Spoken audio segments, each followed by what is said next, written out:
বউয়ের সামনে গেলে এমন একটা খাইস্টার মতো তাকায় থাকে, মানে জীবনে মধুই গায় নাই। এরকম স্বামী বাংলাদেশে আছে না না প্রিয় ভাইরা? তো আসতে কেন জয় বড় আছে না নাই? খাইস্টা আনরোমান্টিক খ্যাত, কিছু বোঝে না, এরকম অনেক স্বামী আছে।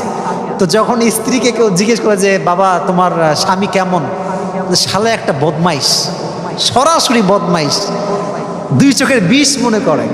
তো প্রিয় ভাইয়ারা, রসুল কিন্তু এরকম ছিলেন না। আমরা চেষ্টা করব আমাদের সবচেয়ে সুন্দর ব্যবহারটা আমরা ওয়াইফের সঙ্গে করবো। রাজি আছেন তো ইনশাআল্লাহ? জয় বলেন ইনশাআল্লাহ। এটা হচ্ছে 2 নাম্বার, তার অধিকার সুন্দর ব্যবহার। 3 নাম্বারটা আরও দামি। আপনার ওয়াইফের সবচেয়ে বড় আপনার কাছে প্রাপ্যটা হচ্ছে লাভ, ভালোবাসা। ভালোবাসার বহিঃপ্রকাশ করতে হবে। অনেকে দেখবেন ভালোবাসে বাট বলতে পারে না, এরকম লোকও বাংলাদেশে আছে না নাই?